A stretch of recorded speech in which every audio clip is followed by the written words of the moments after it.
चलिए, जय हिंद सभी को। हम आपके सामने उपस्थित हैं आयोग के जस्ट बाहर से। 2022 के इंटरव्यू हमें देखने को मिल रहे हैं और कुछ अभ्यर्थियों से हम इंटरव्यू से रिलेटेड बात कर रहे हैं। सबसे पहले मैम आपको बहुत बहुत शुभकामनाएं कि आप यहाँ तक पहुंचे। Thank you sir. हम आपका नाम जान सकते हैं और आपका बैकग्राउंड जान सकते हैं, कौन से मीडियम से आपने तैयारी करी और आपका बोर्ड क्या था? मेरा नाम सुरभि है, मैंने हिंदी मीडियम से तैयारी की, मेरा रैकवार सर का बोर्ड था।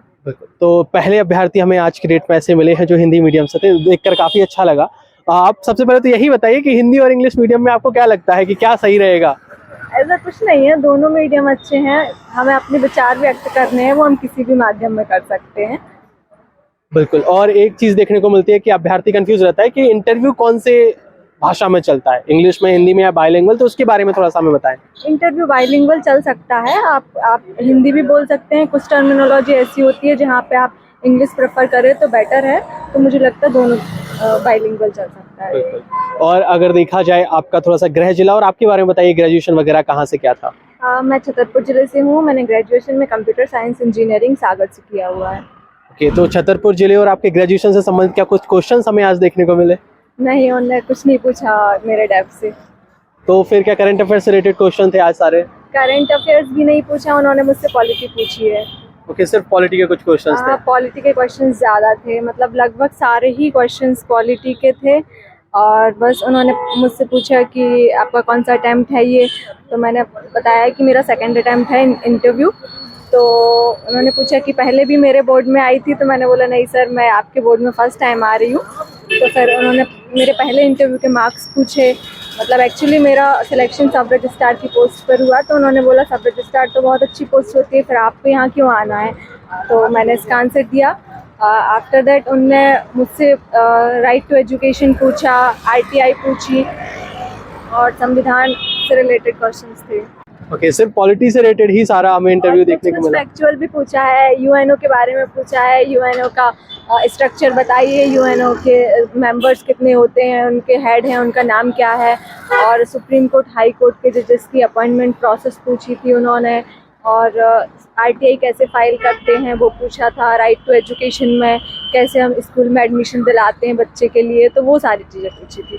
मैम, जैसे हम गेट के जैसे ही अंदर जाते हैं तो उसके बाद क्या क्या प्रोसीजर होता है, क्या क्या डॉक्यूमेंटेशन से हमें गुजरना पड़ता है, थोड़ा सा आप उसके बारे में बताएं। सबसे पहले तो हमें अपने कॉल लेटर दिखा के हम अंदर एंट्री ले सकते हैं। आफ्टर दैट हमें हमारा जो भी डॉक्यूमेंट्स होते हैं जो हमारे परिशिष्ट में दिए गए हैं, उसके अनुसार हमें अपने डॉक्यूमेंट्स अरेंज करके उनका वेरिफिकेशन होता है। फिर वो ऑनलाइन फीड करते हैं, फिर हमें 1 बाय 1 जो हमारा नंबर होता है उसके अनुसार वो हमें इंटरव्यू के लिए बुलाते हैं। ओके, तो अब मैम अभी जैसे कि आपको पता होगा कि आयोग ने प्रीलिम्स की डेट तो निकाल दी है, तो उसके आधार पे आप सिलेक्टेड भी हैं, तो बच्चों को क्या बताना चाहेंगे कि प्रीलिम्स के लिए एक मंत्र हो जाए कि कुछ ऐसा कि बच्चे उसको करके प्रीलिम्स आराम से निकाल लें? तो आप आपका थोड़ा सा एक्सपीरियंस बताएं। प्रीलिम्स के लिए मुझे ऐसा लगता है कि हमें फैक्चुअल जो पढ़ते हैं वो तो पढ़ें ही, साथ में मतलब हमारे कुछ कॉन्सेप्ट क्लियर हों, जो हम बेसिक बुक्स हैं उनसे पढ़ सकते हैं। और मतलब हमें ज़्यादा नहीं पढ़ना है, हमें ज़्यादा बार पढ़ना है, उनको बार बार रिवाइज करना है। और जो बेसिक चीज़ें हैं हम उन पर ज़्यादा ध्यान देना है। कभी कभी हम क्या करते हैं, बेसिक चीज़ें जो कॉम्प्लिकेटेड चीज़ें होती हैं उनकी वजह से हम अपनी बेसिक्स भूल जाते हैं, तो हमें ऐसी मिस्टेक्स नहीं करनी है। पहले हमें 2-3 बार पढ़ के उनका रिवीजन करना है। आफ्टर दैट हम एमसीक्यू और टेस्ट वगैरह सॉल्व कर सकते हैं। और अभी क्या मार्केट में हमें ऐसा देखने को मिल रहा है कि ऑनलाइन ऑफलाइन टेस्ट सीरीज चल रही है, तो टेस्ट सीरीज के बारे में आपका क्या कहना है, उनका कितना योगदान होता है प्रीलिम्स निकालने में? देखिए सर, टेस्ट सीरीज का योगदान तो होता है, क्योंकि उससे हमारी प्रैक्टिस होती है। जो हमारी ह्यूमन एरर्स होती हैं जो हमें एग्ज़ाम में करनी होती हैं, उसकी हमारी पहले ही प्रैक्टिस हो जाती है।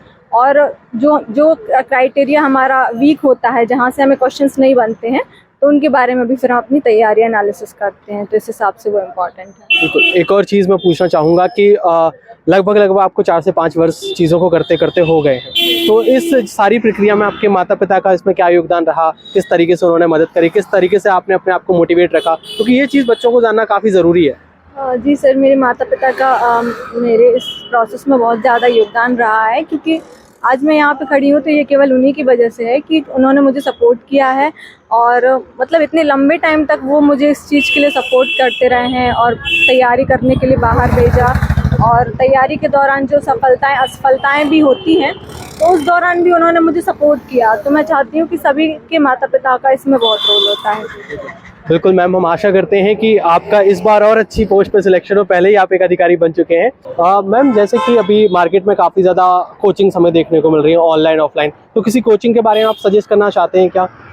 सर एक हमारे छतरपुर की एक कोचिंग है, मतलब वो लोग ही चला रहे हैं, और योद्धा बैच करके है जो शौर्य इंस्टीट्यूट का है, और मैंने देखे तो उसके टेस्ट काफ़ी अच्छे थे, तो मैं उनके लिए सपोर्ट करूँगी। मैम, वहाँ की विशेषता क्या देखने को मिलती है हमें? सर मैंने देखा है कि वहाँ यूनिट वाइज प्रिपरेशन कराते हैं। आपके एक यूनिट के लिए टीचर आएंगे, वो पढ़ाएंगे, उसके बाद आपकी जो एवेल्यूएशन है उसको देखेंगे। ठीक है मैम।